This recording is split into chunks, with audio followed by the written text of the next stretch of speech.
the ICT.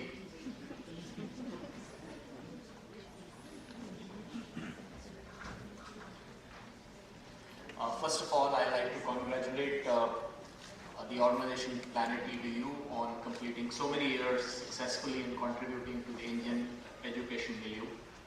And I particularly like the way they're talking about action changes things. In fact, many thousands of years back, it was said in Sanskrit, Kriyam Bina Jnanasya Bharam. Without action, knowledge is actually a burden. And in that sense, I think this slogan actually gets us into the action at the right stage. The proposition I have is as follows. We like to explore if India has the historical opportunity to be the next global education hub, and what do we need to be able to do that.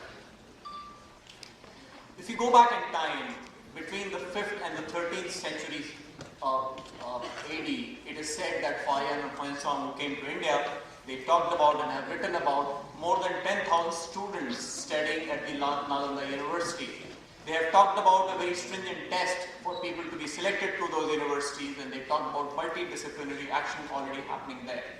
And then we see action shifting from India, China, Egypt and Iraq, which were the centers of growth, to countries like the countries in Europe, in Latin countries or Romanian countries, Roman countries, and we go to British and French organizations. And if you see this is following very closely the movement of growth. And then we move to countries of the erstwhile USSR and USA. Those became the centers of learning and education. And then finally, we have the only superpower, which is possibly today the leader with higher education.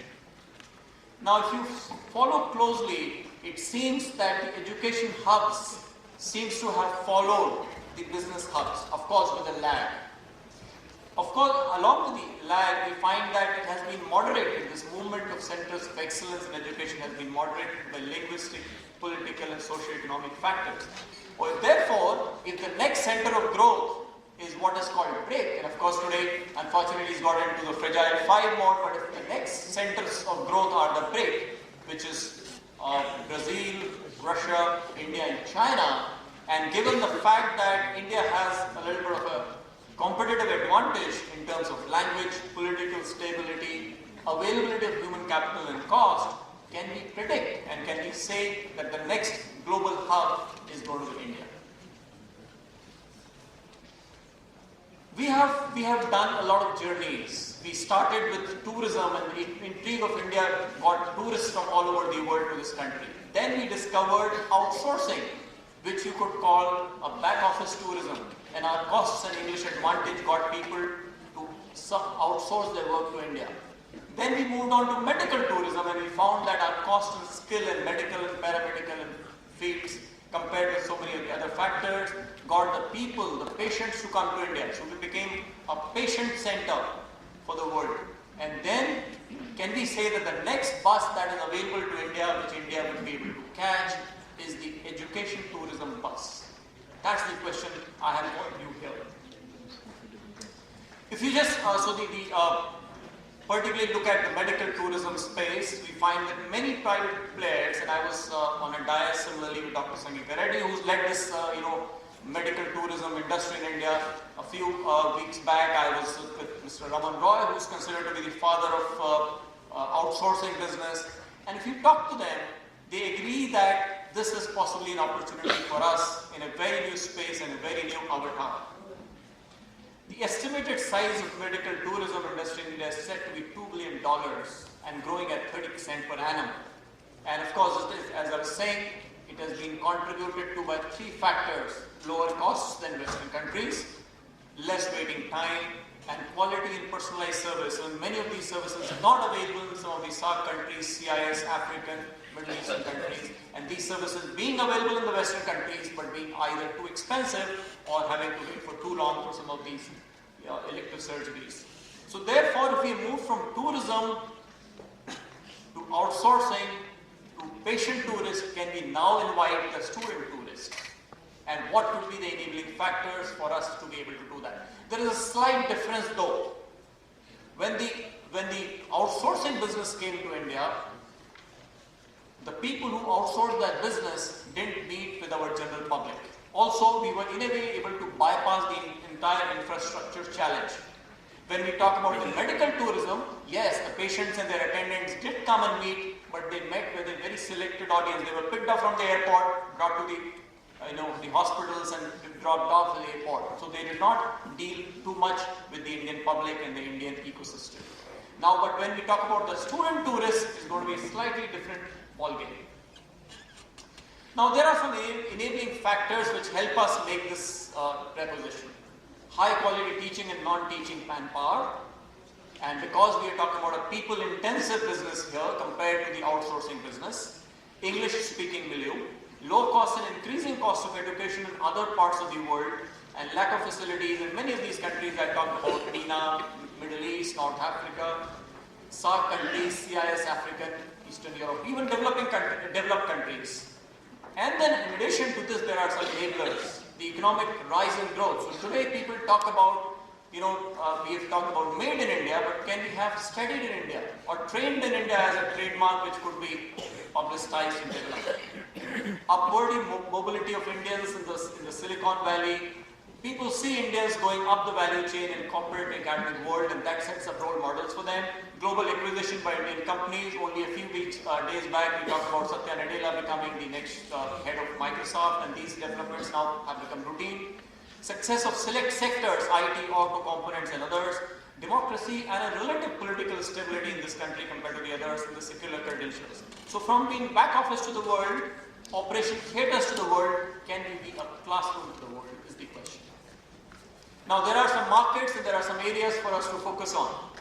Countries where education is available, countries where education is not available, and those are some of the countries you see on the chart there, and some key areas. And these areas could come from those, those areas of education where Indians have done well. Engineering, medicine, and at a postgraduate level, management education. Those probably provide for us the first set of opportunities to catch this very lucrative bus. So from coded in India to treated in India, let me say educated in India. And there are some benefits, some tangible and some intangible. Tangible benefits come in terms of foreign exchange, multi-digit one. Not just from the students who will come and pay us here in dollars, but also from the students who do not have to anymore go abroad for international education.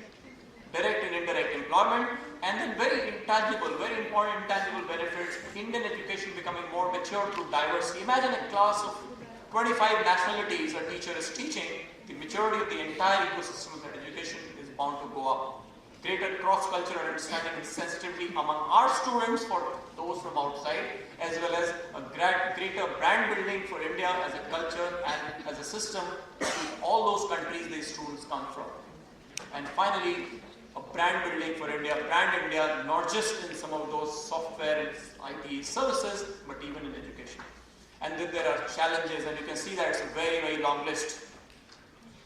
And these challenges call us for some action, so action changes things. These actions definitely would change things on this front. Liberalization of bureaucratic controls in education in India to let the institutes run, modify, innovate and create programs and systems that are required in the changing times. Allowing education to be treated in industry, and that is required because that gets us funds, that gets us professionalism and talent and capability. Need for institutes to induct foreign students well at start. It's important that the foreign students who come on board are inducted very well into the institution early on. Foreign students as trainees, interns, apprenticeship employees, are the Indian organizations happy to take these people as interns and eventually employees in their system? Visa and employment rules, marketing India as an education hub, infrastructure of institutes and cities in general. Unlike the first three tourisms, we did not require a large-scale public interaction with the tourist. In the education tourism, we will require that. Therefore, the input is not just required from the academic institutes, but from the society at large. Changes in perception of foreigners and to be neither subservient nor deceitful and never disrespectful. I think that is one cultural change we will require in our system. Qualified and experienced faculty members for teaching international students, enablers, transfer from our education system to those abroad. And as we do all of this, we'll have to ensure that we hold the cost.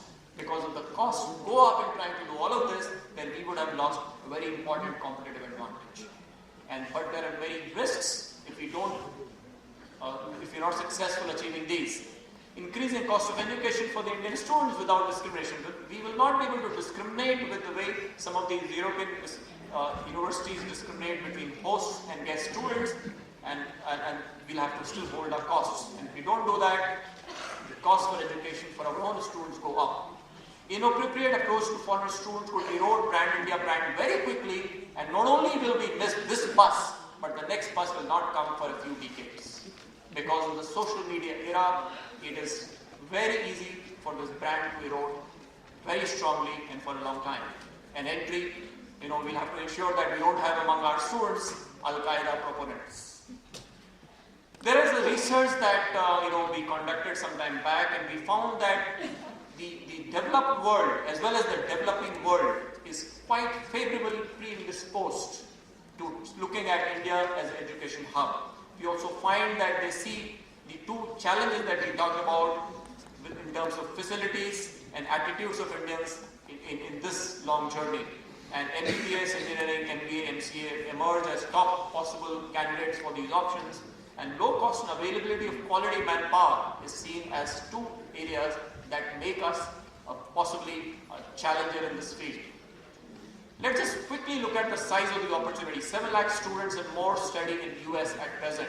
In India, this is about 15,000. The current number could be enhanced to at least 10 times in the short term and up to 50 times in the medium term. Even if you were to leverage at a conservative level, 20% of this opportunity, this translates into 20,000 crores worth of revenue per year. That is the kind of opportunity we are talking about. So can India go and teach the world? That is the question for all of you, ladies and gentlemen. And this is the big opportunity that India is waiting to discover.